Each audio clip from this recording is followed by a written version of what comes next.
Eu estava vendo esses dias que estava pesquisando um pouquinho, assim, por curiosidade sobre o Papa Francisco, né, e estava vendo um pouquinho da história dele, e daí, na realidade, eu descobri que o nome dele, né, o nome quem se torna papa, ele escolhe um nome para usar, né.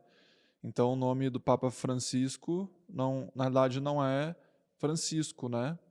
Ele escolheu esse nome em homenagem a ninguém mais e ninguém menos do que São Francisco de Assis. Para quem conhece aí, São Francisco de Assis foi como a gente pode falar, né, ele tem muitas pessoas que consideram ele um uma das pessoas mais importantes depois de Jesus, né, na comunidade cristã, porque ele viveu uma maneira de viver bem parecida, né, ele sempre estava lá pelos pobres, pelos animais, pelos pelas pessoas injustiçadas. Então, curiosamente, de 200 papas que teve na igreja, 200 e poucos, nenhum nunca tinha feito uma homenagem a São Francisco de Assis. E daí o Papa Francisco, que na realidade ele é argentino, né, ele foi o primeiro que fez essa homenagem, e daí eu fui ver um pouquinho sobre a vida dele, e a gente descobre lá que ele também viveu assim, de forma bem humilde durante a vida dele. Ele não aceitava ter motorista, ele morava no próprio prédio dele, ele usava sempre o mesmo sapato e ele costumava criticar os outras pessoas da igreja que usavam, né, estava cheio do luxo, né. Ele acha que os papas, os padres deveriam viver uma vida bem humilde, né, assim, eh, bem exemplar, digamos assim. E a gente quando a gente vê os depoimentos do Papa Francisco, ele sempre está falando em detrimento das pessoas mais pobres, quando está acontecendo algum problema em algum país, ele está lá falando sobre, ele sempre está se importando. Eh, daí esses dias eu vi ele falando, né, sobre a questão que está acontecendo uma guerra lá na Ásia, né, pra quem aí que já sabe, né, está tendo uma guerra lá na Terra Santa, digamos assim, e entre 2 povos religiosos, né, e daí até paradoxal, né, a gente vê que está existindo uma guerra de armas, né, armas e bombas entre 2 povos religiosos. Eh, e assim, eu não vou entrar nesse assunto, mas o que eu queria trazer na realidade era mais, tipo, lá tá acontecendo uma guerra e a gente fica surpreso e fica triste ou magoados ou com medo, né, mas ao mesmo tempo a guerra também está acontecendo, ao redor de nós, no nosso país, eh, dentro das famílias, né.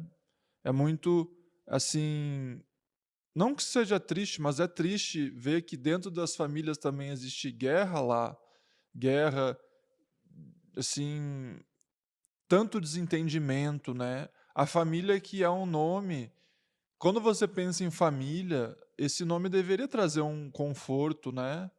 Um conforto. Mas às vezes família também tem guerra lá, desentendimento e briga, e separação e distância entre um e outro. E daí a gente entra mais a fundo e daí percebe que na realidade além de ter guerras, na nossa família e na família dos outros, também existe uma guerra dentro de nós, né. Existe uma guerra dentro de nós que todos nós estamos vivenciando. E quando essa guerra está sendo vencida pelo mal, digamos assim, pela ignorância, isso acaba se tornando um reflexo no nosso exterior, né, acaba se tornando um reflexo no nosso exterior. Daí a gente acha que os outros são os problemas, né, quando na realidade é apenas um reflexo de nós. Já quantas vezes já aconteceu na sua vida de você estar ali conversando com alguém super de boa e daí a pessoa do nada acha que você está julgando ela ou criticando ela, ou você achou que alguém estava te julgando ou criticando, a pessoa só estava ali de boa, né. Por quê? Porque existe uma guerra dentro de nós, daí a gente acaba refletindo isso no na maneira do outro ser, né, na maneira do outro conversar. O outro pode só estar olhando pra gente, assim, que a gente: "Ah, essa pessoa tá me julgando, tá me criticando, né, tá pensando mal de mim". E essa guerra dentro de nós é uma guerra que não tem descanso, porque quando menos você espera, eh, o eu separado, né, que a gente tem explorado aqui no livro, o ego, ele tá ali dominando nossas ações, nossa fala, nosso olhar, tudo, né, nosso jeito de ser. E quando menos a gente espera, a gente está num estado automático, onde a gente esquece dos outros e está, sendo mal inconsciente com os outros, né, inconsciente com os outros. Então, eh, assim, eu não quero eu não falando essas coisas, eu não quero que vocês criem uma imaginação de que, há uma guerra. Eu não quero criar uma dualidade dentro de você. Mas há necessidade de ter atenção sobre si mesmo, sobre esse eu separado, porque eu falo para as pessoas, né: uma coisinha pequenininha de você pode se tornar uma guerra", né. O fruto da guerra, a raiz da guerra são coisinhas pequenas ali nas pessoas. Então a guerra é apenas uma maneira mais, grandiosa do ego, que também está em todos nós, dormente ou ativo. Então, eh, como que a gente faz para ganhar essa guerra? É justamente quando a gente começa a se tornar consciente de nossas ações, de nossa fala, do que eu estou falando é benéfico para as pessoas ao meu redor, o jeito que eu estou sendo é benéfico para as pessoas ao meu redor, ou eu estou apenas pensando em mim e, e, e apenas a minha existência prejudica a existência dos outros, né? Então, quando eu começo a abrir os olhos, a gente começa a ver o mundo com mais clareza e as nossas ações, a nossa fala, nossos pensamentos, nossas emoções.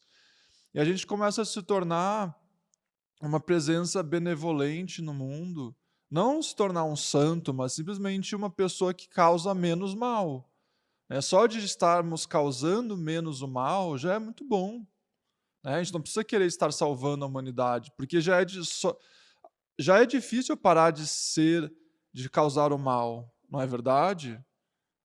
Então imagina, as pessoas às vezes querem já ir direto para o "quero salvar o mundo", mas ela não quer passar por aonde em mim eu posso parar de ser o mal, né, aonde em mim eu posso diminuir esses aspectos inconscientes em mim. E aí isso envolve tudo, né, aí que vem a qualidade da presença. A presença te dá a capacidade de sempre estar percebendo a si mesmo, analisando se o que você está fazendo está prejudicando as pessoas ao seu redor ou a si mesmo, ou se você está se prejudicando, né. Então eu acho que não há mais tempo no mundo para simplesmente viver sem estar consciente de como estou vivendo, que nem, os antepassados, não generalizando, mas na história do ser humano, eles tiveram esse costume de sempre viver e só viver, usufruir o viver sem refletir sobre o que eu estou fazendo. Por exemplo, eu vou derrubar essas árvores, ele não era refletido se tinha consequências.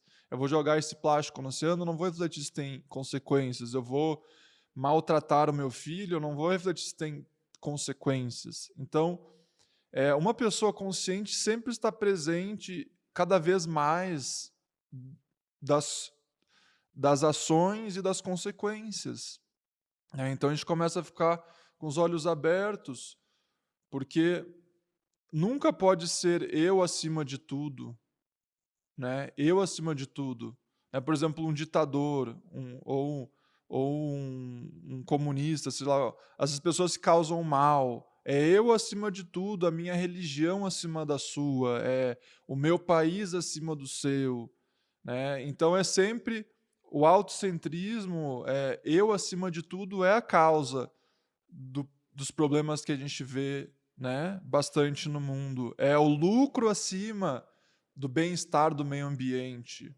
né?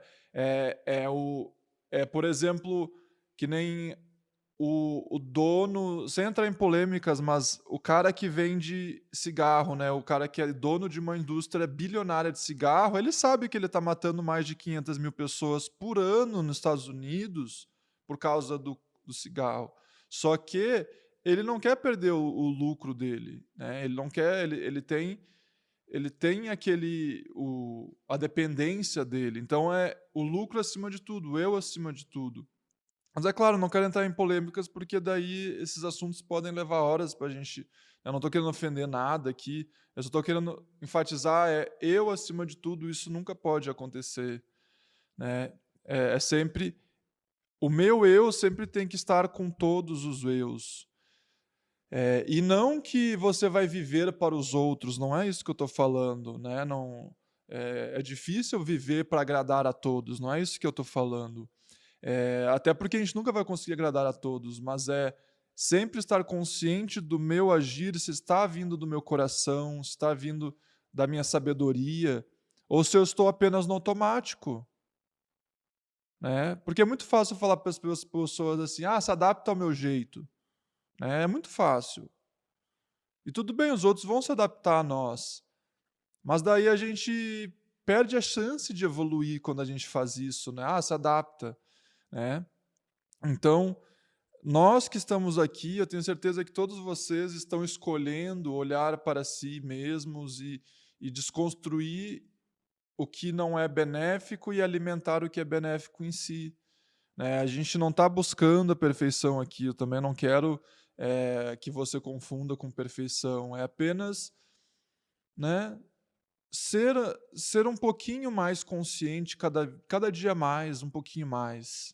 Isso não requer muito, não requer perfeição, requer apenas, poxa, eu quero o bem das pessoas à minha volta, eu quero o bem de mim mesmo, eu quero o bem da humanidade toda, né? Porque se eu só penso em mim, é só o meu bem. Daí o meu bem pode prejudicar os outros. Então não é o bem de verdade se está prejudicando os outros, né?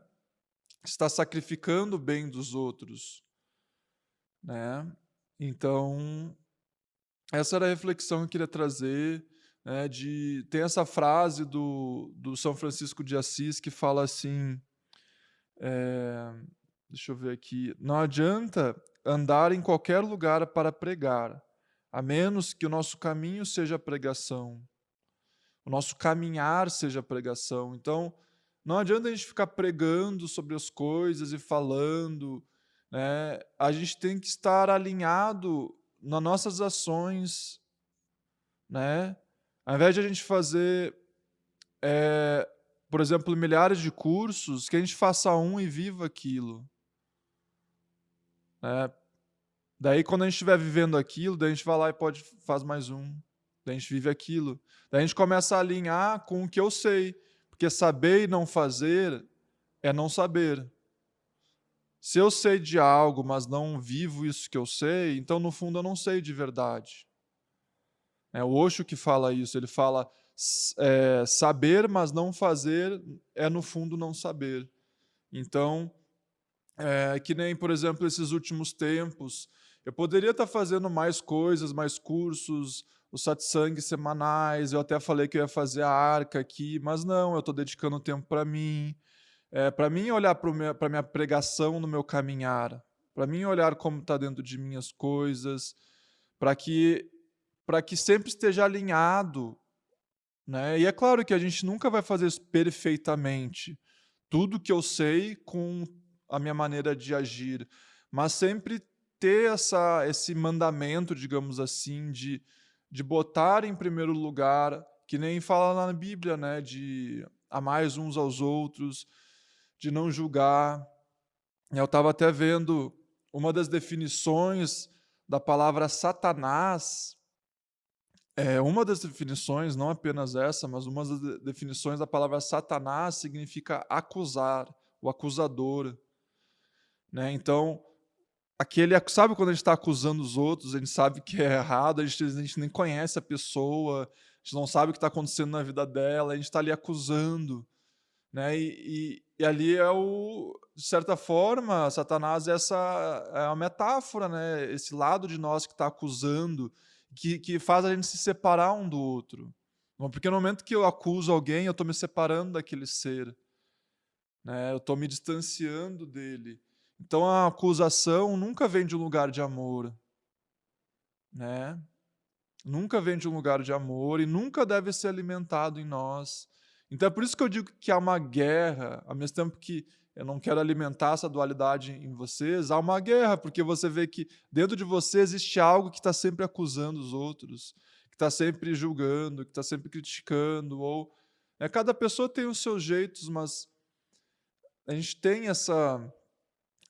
na Bíblia fala, né, o nosso lado espiritual do Espírito Santo e o nosso lado carnal, ambos são opostos, eles são opostos e você vê, às vezes, você quer amar alguém, mas dentro de você existe algo odiando, né, já não aconteceu isso? Às vezes você quer abraçar a pessoa, mas sai julgamentos de você. Então, existe essas 2 coisas dentro de nós e a gente tem que alimentar aquilo que a gente admira. Né, e isso a gente aprendeu muito aqui no livro de Mirdade, né, que ele fala sobre alimentar as coisas boas em nós, e que tudo tem consequências, e tudo aquilo que a gente faz alguma hora volta, né. O livro de Mirdade, ele não poupa palavras em relação a isso. Então, que a gente possa vencer diariamente essa guerra em nós, e quando a gente errar, a gente vence a guerra corrigindo. Não é a gente não tá Quando a gente erra, não quer dizer que a gente perdeu a guerra. No momento que a gente fala e corrige o erro, ou pede desculpa, ou reconhece que se equivocou, você já volta a ganhar a guerra, né, porque o ego, ele não quer admitir, ele não quer ceder, ele quer ficar ali, eh, né, ele não quer ceder. Você sabe como é, às vezes você sabe que você está errado numa discussão, mas você não quer ceder, né. Tipo, você sabe que você está errado, mas você não quer dizer que se equivocou. Então, que a gente possa ficar bem de olhos abertos para isso e para diminuir a guerra interior e, quem sabe, consequentemente, no nosso exterior, tá? Mas tudo isso que eu tô falando, não quero que vocês levem para o peso, tá? Não é algo pesado, é a vida, é o fato da vida, né? O fato existe algo em mim que se expressa de uma forma que eu não concordo, e existe algo em mim que eu amo, e é isso que eu devo alimentar. Esses são os fatos. Eu não preciso julgar como existe algo em mim que é ruim ou que é diabólico. Não, só existe algo em mim que eu não concordo com essas ações, com essas palavras, com esses pensamentos, com esse jeito. E existe algo em mim que eu amo, que eu admiro, e eu vou alimentar esse lado, né?